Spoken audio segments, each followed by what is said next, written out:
ဖျားနှင့်ယဟန္တာတို့၏ကျေးဇူးတရားအမှတ်နှင့်တဘွားနှစ်ဘွားအပယ်မကျစေတဲ့သုလသောတာပန်အတိဒိဋ္ဌိအတိခွာ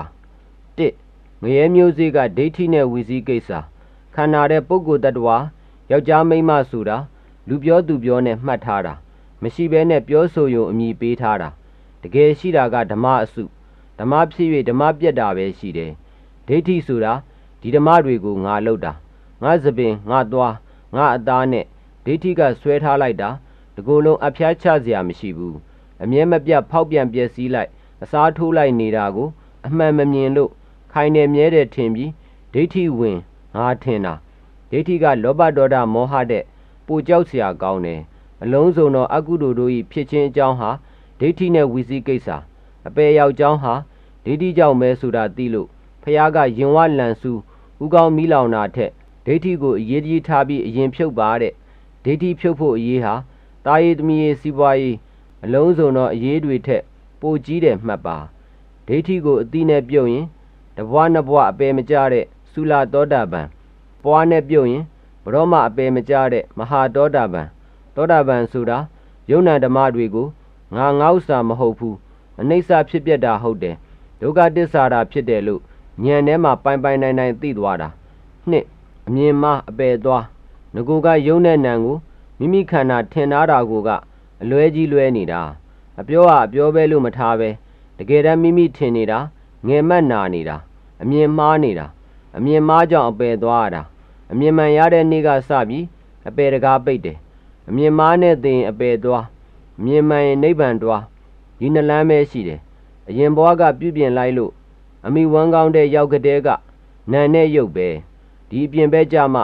ယောက်ျားမိန်းမတွေငါတွေတူတွေနဲ့တခါတည်းရှုပ်ပွေပြီးအရင်တွေအကုန်ပြောက်အဖျားတွေနဲ့ဆွေမျိုးဖြစ်နေလိုက်တာမျက်လုံးမဖြစ်လို့ပေါ့တန်နေရာလုံးကတော့ကိုယ့်ဟာမဟုတ်တာကိုကိုယ့်ဟာထင်တဲ့ဇုံလုံးကမ်းမျက်လုံးနဲ့လာခဲ့တာဇုံလုံးကမ်းမှုဆွဲမိဆွဲရာကြက်ကန်းဆွဲနေတဲ့အတွက်ငါဟာထင်နေတာအပယ်လေးပါးကြောက်တွေဟာဇုံလုံးကမ်းကြဖို့ကြောက်ကြီးပဲ31ပုံမှာတင်းချိုင်းဟူ၍ဇုံလုံးကမ်းတင်းချိုင်း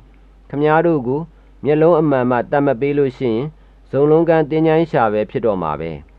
3အမြင်မှန်သူဂတိနဲ့နိဗ္ဗာန်တွား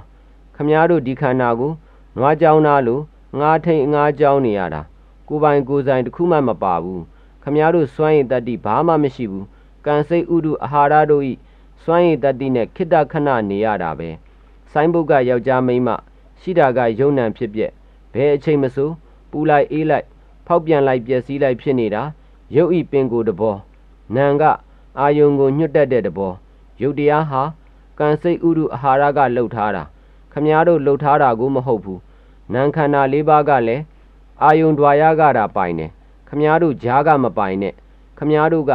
ခန္ဓာ၅ပါးကိုငါကိုငါဟာလှုပ်နေတာနဲ့သူတို့ကဖောက်ပြန်တိုင်းပိုင်တယ်ထင်လို့ကိုကျိုးနေပြီဆိုပြီးကိုနာစိတ်နာပေါ်တာစီးပွားဆုံးနာက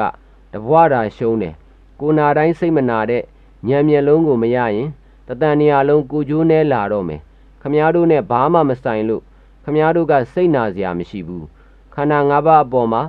ငါကိုငါဟာမထင်ရင်အပယ်လေးပါးတကားပိတ်တယ်ခန္ဓာ၅ပါးကိုခြုံလိုက်တော့ယုံနံဉာဏ်မျက်လုံးနဲ့ကြည့်လိုက်တော့ဖြစ်ပြက်ပဲရှိတယ်ယုံနံကပင်ကိုယ်တဘောကိုကဖြစ်ပြက်နေတာပြောပါလျက်နဲ့ဒါငါပဲလို့ကြက်ကန်းဆွဲမဆွဲလိုက်ပါနဲ့ဖြစ်ပြက်တဲ့ငါဝင်မရှုပ်ပါနဲ့ဘယ်သူမှမပိုင်ဘူးသူဖြစ်ချင်တယ်လို့ဖြစ်ပြီးသူဖောက်ချင်တယ်လို့ဖောက်မယ်ဘယ်သူတားလို့စီလို့မှမရဘူးဆိုပြီးနေတဲ့အနတ္တခန္ဓာကိုယ်ပါ၄ဒိဋ္ဌိနဲ့ဝီစည်းကိစ္စအတိပြုတ်သုလသောတာပန်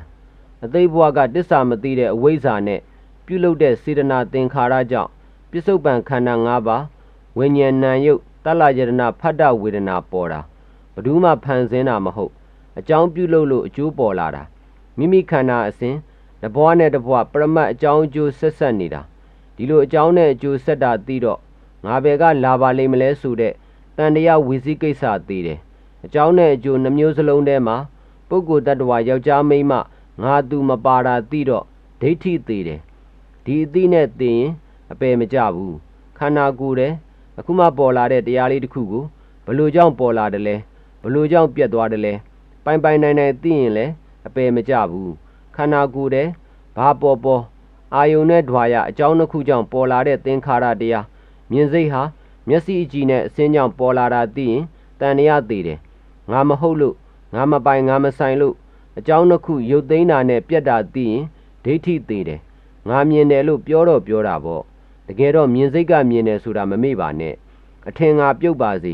အပြောငါကြံတာကိစ္စမရှိဘူးမြင်စိတ်ကလေးလဲမျက်လုံးထဲပေါ်ပြီးမျက်လုံးထဲပြတ်တာပဲကြားတဲ့စိတ်ကလေးလဲကြားပြီးချင်းပြတ်နေတာပဲရတာလဲရတဲ့ရှည်လိုက်တာမစူပါနဲ့ရပြီးခဏခဏပြတ်နေတာပဲခမားတို့မဖြတ်တတ်လို့ခက်နေတာ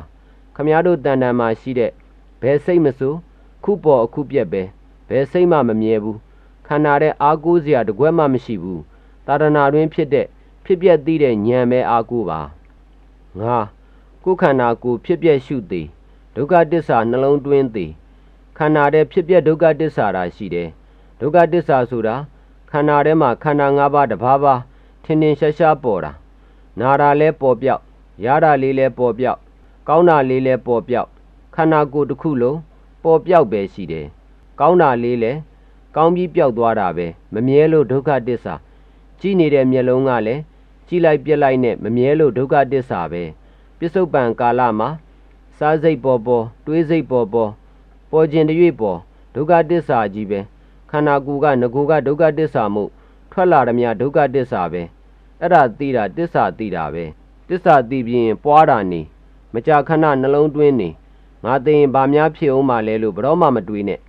ကိုယ်ခန္ဓာတဲ့ပေါ်တရွေ့ကိုဒုက္ခတစ္ဆာလို့သိပြီးသိရင်သေတာနဲ့နတ်ပြည်ရောက်ပြီးသောတာပန်သိတယ်ဆိုတာဧကံဆုံးဖြတ်ချက်ချဒီအသိရပြီးလို့ရှိရင်သေခြင်းစိုးမရှိတော့ဘူးနတ်ရွာသူဂတိနဲ့နိဗ္ဗာန်ကလွယ်ပြီးဘဲမှမသွားလို့ငါသိရင်စွန့်မတွတ်နဲ့လို့မှားခဲ့